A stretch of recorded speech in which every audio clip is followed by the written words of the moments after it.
Ang pagdarasal sa umaga ay isang magandang ugali bago magsimula sa trabaho. Dapat nating pasalamatan ang Diyos sa pagbibigay sa atin ng isa pang pagkakataon at ialay sa Kanya ang anumang gawaing idulot ng darating na araw. Maraming salamat sa Diyos sa pagbabantay sa akin at sa aking mga mahal sa buhay buong magdamag. Nagpapasalamat din ako sa panibagong araw at panibagong pagkakataon na ibinigay mo sa akin para makasama ko ang aking mga mahal sa buhay at maibahagi ko ang aking pagmamahal at pangangalaga sa aking kapwa. Maraming salamat sa pagbibigay mo sa akin ng pagkakataong ipakita sa iyo ang aking pananampalataya. Ama, sa paglipas ng mga araw, unti-unti kong naiintindihan kung bakit mo ako nilikha. Unti-unti kong naiintindihan kung bakit ako nabubuhay sa mundong ito ngayon. Maraming salamat sa palaging pagpapaalala sa akin na narito ako upang paglingkuran at sambahin ka. Maraming salamat sa patuloy na pagpapaalala sa akin na narito ako upang tumulong sa aking mga kapitbahay. Ama, patawarin mo sana ako sa mga kasalanang nagawa ko at patuloy na ginagawa. Patawarin mo sana ako sa pagkakamali ko sa mga malalapit sa akin, sa pagiging makasarili ko sa aking kapwa-tao, sa mga masasamang pag-iisip na biglang sumusulpot sa aking isipan, sa mga kasinungalingan na nilikha ng aking dila dahil sa makamundong pagnanasa ng aking mga mata. Dahil madalas kong nakakalimutan ang pangako ko. Humihingi ako ng tawad sa lahat ng aking mga pagsuway. Ako ay munting alipin, bigyan mo sana ako ng kahit kaunting lakas para labanan ang mga tuksong ito. Linisin ang aking puso. Bigyan ako ng kabaitan sa aking kalooban at bigyan ako ng isang pakiramdam ng kagalakan sa buong araw. Nais kong sundin ang iyong kagustuhan at handa akong subukang tapusin ang gawaing ibinigay mo sa akin ngayon. Bigyan mo lang ako ng sapat na lakas para samantalahin ang masasamang gawain at sundin ang tamang landas na dapat kong tahakin. Handa rin akong sumunod sa iyong kalooban at anumang utos mo ay susubukan kong sundin. Tulungan mo akong maging matatag sa harap ng mga hamon ng buhay at unti-unting malampasan ang mga paparating na unos. Gabayan mo ang aking mga mahal sa buhay na aking inspirasyon sa mundong ito upang ipagpatuloy ang aking buhay. Maraming salamat. Idinadalangin namin ang lahat ng mga bagay na ito sa pangalan ni Jesus. Amen. Panginoon, gabayan mo ako sa aking paglalakbay sa mundo. Patnubayan mo ang aking iniisip at ang aking mga salita at ang aking mga kilos.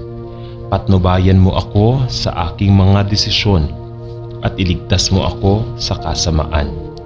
Nagtitiwala ako sa iyo, kaya lumalapit sa akin at tulungan akong magtagumpay. Panginoon, tulungan mo akong maging mas maingat sa trabaho, mas matulungin sa mga pangangailangan ng aking pamilya, mas makatarungan at mapagbigay sa mga kaibigan, mas maunawain sa mga mahihirap, at mas mapagparaya sa mga hindi gusto sa akin. Amen.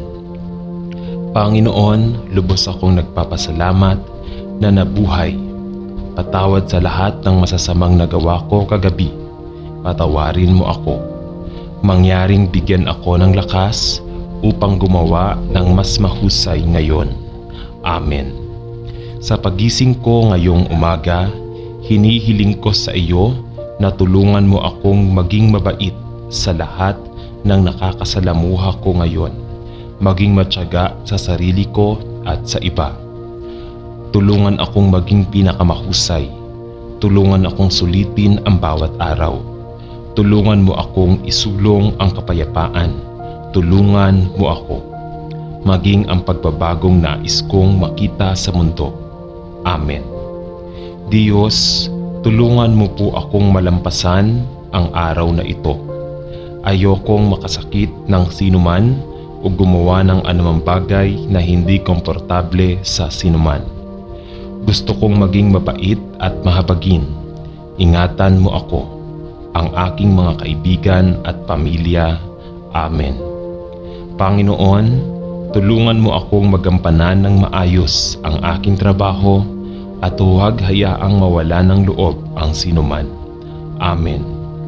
Mahal na Diyos, tulungan mo akong maalala ang mga pangagandang bagay sa buhay at magpasalamat sa kung anong mayroon ako. Tulungan mo akong maging mabait sa iba at hindi masyadong mapanuri. Mahal na Diyos, salamat sa pagising mo sa akin ngayon. Laking pasasalamat ko sa pagkakataong mabuhay sa panibagong araw. Ngayon ay aalis ako at gagawa ng bago at kapanapanabik at gusto kong malaman mo kung gaano ako nagpapasalamat sa pagkakataong ito. I appreciate you very much kasi kung wala ka, wala akong magagawa. Pinahahalagahan ko ang lahat ng ginawa mo para sa akin. Salamat sa lahat. Amen. Mahal na Diyos, salamat sa lahat ng biyayang ipinagkaloob mo sa aking buhay. Salamat sa napakagandang pamilyang mayroon ako. Salamat sa pagkain na kinakain ko at salamat sa pag-aalaga sa akin noong may sakit ako. Dalangin ko na patuloy mo akong pagpalain ang aking pamilya at ang mga nakapaligid sa akin sa buong araw. Amen. Mahal na Diyos, salamat sa lahat ng biyayang ipinagkaloob mo sa aking buhay. Salamat sa bagong araw na ito. Mangyaring tulungan akong maging isang mas mabuting tao ngayon. Mangyaring gabayan ang aking mga iniisip. Gabayan mo ang aking mga paa. Mangyaring gabayan ang aking mga salita. Panginoon, pagpalain mo ako ng iyong karunungan at pangunawa upang makalakad ako sa iyong mga daan at hindi sa sarili ko. Bigyan mo ako ng lakas na pumili ng mabuti at labanan ang masama upang ako ay makapagdala ng kaluwalhatian sa iyong pangalan. Amen.